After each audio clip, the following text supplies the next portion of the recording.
السلام علیکم ناظرین، آج ایک بار پھر پنک پاکستان فاؤنڈیشن کے فورم پہ آپ کی خدمت میں حاضر ہیں۔ آج ہم بات کریں گے بریسٹ کینسر کے حوالے سے کہ ان مریضوں میں پیدا ہونے والی ذہنی الجھنیں اور پریشانیاں کیا ہوتی ہیں اور ان پر کس طرح سے قابو پایا جاتا ہے۔ اس موضوع پر بات کرنے کے لیے آج اسٹوڈیو میں ہمارے ساتھ موجود ہیں زیب النساء صاحبہ۔ زیب النساء صاحبہ ایک ریناؤنڈ سائیکالوجسٹ ہیں، تھراپسٹ ہیں اور پچھلے 3 سال سے وہ کام کر رہی ہیں بریسٹ کینسر سے لڑنے والے ذہنی مریضوں کے ساتھ، اور ان کو ٹریٹ کر رہی ہیں کہ کس طرح سے ان کی تھیراپی کی جاتی ہے بات چیت کے ذریعے اور مختلف ایکٹیویٹیز کے ذریعے ان کو اپنی زندگی کی طرف کس طرح واپس لایا جاتا ہے۔ السلام علیکم زیب، کیسی ہیں آپ؟ ویلکم۔ کیسی ہیں؟ بالکل ٹھیک ٹھاک۔ زیب، آج ہم بات کرنے جا رہے ہیں بریسٹ کینسر کے حوالے سے جو ذہنی مسائل کا شکار ہوتی ہیں خواتین۔ تو میں یہ جاننا چاہوں گی کہ ایک تو وہ لڑ رہی ہوتی ہیں اپنے جسمانی مرض کے ساتھ، دوسرا یہ کہ اس کا بریسٹ کینسر کا ذہنی صحت سے کیا تعلق ہوتا ہے؟ بریسٹ کینسر جیسے کہ باقی کینسرز بھی ہیں، ڈفرینٹ ڈومینس ہیں کینسر کی، ان سب کا ہی بریسٹ ذہنی صحت کے ساتھ بہت گہرا ایک تعلق ہے۔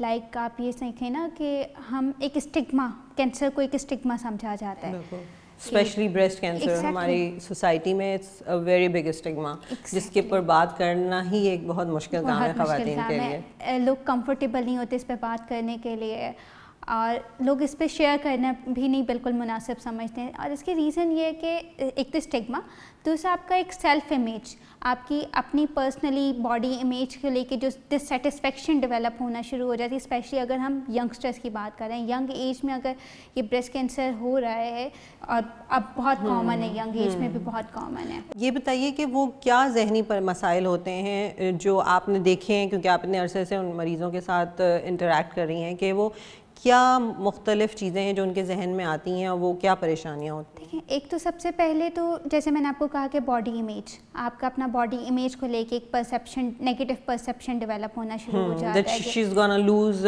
one of her organ، ٹھیک ہے، one of the organ۔ And اس کے علاوہ آپ کے کچھ فائنینشیل، اگر ہم لوور کلاس گروپ کی بات کر رہے ہیں تو فائنینشیل ایشوز، فائنینشیل کرائسس ایک بہت برڈن آیا تھا کہ آپ اپنی ایک النس کے ساتھ اپنے فائنینشیل کو کیسے ڈیل کرنا ہے، کیونکہ آپ کا النس کو ٹریٹ کرنے کے لیے بھی آپ کو ایک برڈن آپ اسے فیل کرتے ہیں۔ دوسرا، آپ کا سوشل انٹریکشن ڈسٹرب ہونا شروع ہو جاتا ہے، بیکاز آپ جو باڈی امیج کو لے کے ڈسسیٹسفیکشن اور نیگیٹو ایسوسیشن بلڈ کر رہے ہیں، وہ آپ کی سیلف اسٹیم کو بھی لو کرتا چلا جاتا ہے، آپ کا اپنا کانفیڈنس ڈکریز ہو رہا ہے۔ اور ایسے بہت سے پیشنٹس کو دیکھا گیا ہے کہ جن کا سیلف کانفیڈنس لوز ہونے کی وجہ سے they start losing their career goals and stopping all ایوری تھنگ، آئسولیشن کا شکار ہو جاتے ہیں۔ تو اپنے گھر والوں سے بھی آئسولیٹ ہونا شروع ہو جاتے ہیں۔ بالکل، بہت کامن کیسز میں یہ بھی ہوتا ہے کہ وہ فیملی انٹریکشن بھی اوائڈ کرنا شروع کر دیتے ہیں، کیونکہ جیسے اسٹگما کی اگر ہم بات کریں نا، تو سم ٹائم یہ فیملی میں بھی آپ کا اسٹگما رن کرتا ہے، فیملی آپ کی ایکسیپٹنس نہیں لے کے آ رہی ہوتی ہے۔ اگر فیملی ہی ایکسیپٹ نہیں کر رہی ہے تو آپ اپنے انوائرمنٹ سراؤنڈنگ میں کیسے موو آن کر جاتے ہیں؟ تو اور ڈفرینٹ کیا پھر ان کے مسائل ہو جاتے ہوں گے؟ ڈپریشن میں زیادہ موو کرنا شروع کر دیتے ہیں، ڈیفینیٹلی آپ کا انٹریکشن ڈکریز ہو رہا ہے، اور پھر جو ہمارے پاس ڈپریشن مستقل ایک ہی بات سوچ کے تو وہ ڈپریشن میں چلے جاتے ہیں۔ ڈپریشن کے ڈفرینٹ سمپٹمس کو ڈیل کرتے ہیں، جیسا کہ low mood, hopelessness, lack of appetite. Hopeless تو obviously وہ ویسی کینسر کا نام سن کے پیشنٹ ہو جاتا ہے کہ اینڈ آف لائف ہونے والا ہے، اور یہ ایک فیئر انڈیوس کرتا ہے، وہ فیئر آپ کی انزائٹی ڈیفینیٹلی انڈیوس کر رہا ہے، اور انزائٹی کو پرووک کنٹینیوسلی ہوتا ہے، اور جتنا انزائٹی پرووک ہو رہی، ایون یہ تو ہم بات کریں نا کینسر پیشنٹ سروائیورس کی، اگر آپ کا کینسر ٹریٹ بھی ہو جاتا ہے تو بھی پیشنٹس میں یہ آپ کو نظر آئے گا کہ آلموسٹ 5 to 6 ایئرس بھی لگ جاتے ہیں لوگوں کو اپنے ڈپریشن سے ڈیل کرنے کے لیے۔ تو آپ کو کیا لگتا ہے کہ یہ مریض جو ہیں وہ جب آپ کے پاس آتے ہیں، ایک تو ان کا آپ سائیکو تھراپی کرانے کا ہمارے یہاں کوئی لوگوں کو کے اندر اویئرنیس نہیں ہے، تو آپ ان کو موٹیویٹ کر پاتے ہیں اپنے ان تھراپی سیشنز کے لیے، اور وہ آتے ہیں آپ کے پاس؟ بالکل، کیونکہ دیکھیں اس میں 2 سے 3 ڈومینس ہوتی ہیں۔ سب سے پہلی چیز آپ کو سائیکو ایجوکیٹ کرنا ہوتا ہے پیشنٹ کو، کہ کہ وہ کس طرح سے ویلنگ ہو رہا ہے, اس کو انڈرسٹینڈنگ گین کرنے کی کتنی ضرورت ہے, انڈرسٹینڈنگ ہوگی, اویئر ہوگا وہ اپنی النس کو لے کے. کیونکہ دیکھیں ہمارے یہاں نا ایک سیلف امیج, ایک کانسیپٹ بنا ہوا ہے کہ if cancer then it's death, اس سے آگے آپ کی کوئی سروائیورٹی نہیں ہے, آپ کے پاس کچھ آپشن ہی نہیں ہے. اور یہی ایک کانسیپٹ ہے جو کہ ہماری ایک لوور کلاس میں بہت زیادہ پریویل کرتا ہے, لوگ اس سے آگے سوچتے ہی نہیں ہیں. اور جب آپ نہیں سوچ رہے ہیں تو آپ خود کو ایک اپنی باؤنڈری وال میں اسٹک کر دیتے ہیں. جب وہ آپ ایک اسٹک ہو رہے ہیں اس باؤنڈری وال میں, تو آپ اس سے آگے نکل کے موو کرنا ہی نہیں چاہتے ہیں, آپ بس یہاں اینڈ ہے. تو کتنی مشکل ہوتی ہے اس باؤنڈری کو, آپ کو اس باؤنڈری کو توڑنے میں اور بریک کرنے میں؟ یہ ڈپینڈ کرتا ہے پیشنٹ کی ولنگنیس پہ, کہ اگر ہم ولنگ کتنا اپنے ٹریٹمنٹ کو لے کے, میں اسے ڈیل کتنا کرنا چاہتی ہوں. مجھے لگتا ہے کہ ہاں اگر آپ کا فرسٹ سیشن ڈیفینیٹلی بہت ڈیفیکلٹ جاتا ہے ان پیشنٹس کے ساتھ. میں یہی پوچھنا چاہ رہی تھی کہ آپ کا جو پہلا انٹریکشن ہے وہ بڑا امپورٹنٹ ہوگا ان کے ساتھ, کیونکہ اگر اس وقت نیگیٹو فیڈ بیک گیا تو کیا پیشنٹ دوبارہ آتے ہیں آپ کے پاس؟ سم ٹائم آتے ہیں, کیونکہ آپ کو پریشرائز بھی ہوتا ہے نا, سوشل پریشر بھی ہے, فیملی پریشر بھی مل رہا ہوتا ہے کہ you have to deal with it, کیونکہ آپ ایک آئسولیٹ ہو رہے ہیں, کتنا آپ اکیلے موو آن کریں گے. آپ کو فیملی سپورٹ کے لیے کچھ نہ کچھ آپ کو فیملی کو دیں گے تو آپ آگے سپورٹ کر لے پائیں گے. تو یہ بتائیے زیب کہ ایک تو یہ ہو گیا کہ ڈیٹیکٹ ہوتا ہے پیشنٹ کو, پھر وہ ڈائگنوسس پہ جائے گا, پھر ٹریٹمنٹ پہ جائے گا, اور پھر آفٹر ٹریٹمنٹ جب سروائیول والا اسٹیج آتا ہے, تو کیا ہر اسٹیج پہ تھیراپی ایک جیسی رہتی ہے, ڈفرینٹ ہو جاتی ہے؟ تھیراپی کی ویریشنس ہوتی ہیں, تھیراپی بیسکلی پلانس بنتے ہیں. ایسا نہیں ہے کہ آپ نے جو فرسٹ ایک گول بنا لیا, ڈفرینٹ گول سیٹ ہوتے چلے جائیں گے تھیراپی میں. آپ کا ایک گول پلان بنتا ہے فرام دا بگننگ سیشن. اگر آپ کا پارٹیسپینٹ کی intensity of depressions, variation of symptoms, ساری چیزیں میٹر کرتی ہیں, اس کے بعد آپ کا ایک پورا ٹریٹمنٹ پلان بنتا ہے کہ اس پیشنٹ کو اتنے نمبر آف سیشنس ریکوائرڈ ہے. اوکے, یعنی جب پہلی دفعہ مریض آپ کے پاس آئے گا, اس کی مینٹل ایویلویشن اور فزیکل ایویلویشن دونوں کرنے کے بعد آپ کو پلان بناتے ہیں کہ آپ نے اس کو اسٹریٹجی پلان کریں گے کہ کس طرح اس کو فردر ٹریٹمنٹ دینی ہے. ٹھیک ہے, تو یوزولی آپ جب کام کریں آپ دیکھ رہی ہیں کہ کتنے سیشنز کے بعد آپ کو لگتا ہے کہ جو ہے اس کے یہ ذہنی مسئلے جو ہیں وہ کچھ بہتر ہونا شروع ہو جاتے ہیں؟ پارٹیسپینٹ کی اگر ولنگنیس ہے نا, تو وہ آپ کے بگننگ سیشنس میں ہی 2 to 3 سیشنس میں آپ کو اس میں بہت میجر امپروومنٹ نظر آنا شروع ہو جاتے ہیں. اور اگر پارٹیسپینٹ ولنگ نہیں ہے, اسے بہت زیادہ صرف پریشرائز بھی فیل کر رہا ہے اینڈ وہ انٹرسٹ نہیں لے رہا, وہ آپ کے ساتھ کوآپریٹ نہیں کر رہا, آپ کے اوپر وہ ریلائی نہیں کر پا رہا, پراپرلی ریپو بلڈ نہیں ہو رہی ہے, تو وہ آپ کے سیشنز پرولونگ بھی ہوتے چلے جاتے ہیں. ٹریٹمنٹ کا جو ہے ڈکریز ہو جائے گا, کہ آپ کا ریزلٹس, اینڈنگ ریزلٹس اتنے پازیٹیو نہیں آ رہے ہوتے ہیں.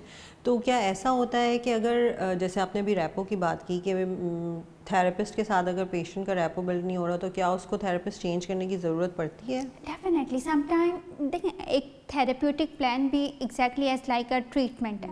ٹھیک ہے, آپ کو اگر پیشنٹ یہ فیل کر رہا ہے کہ وہ کمفرٹیبل نہیں ہے ایک تھراپسٹ کے ساتھ, یا تھراپسٹ پیشنٹ کے ساتھ کمفرٹیبل نہیں ہے, تو وہ ریفر کر دیتے ہیں کسی اور کلائنٹ تھراپسٹ کے پاس, ریفر کر دیا جاتا ہے اور ایک اسموتھ ٹریٹمنٹ کنٹینیو کیا جاتا ہے. صحیح.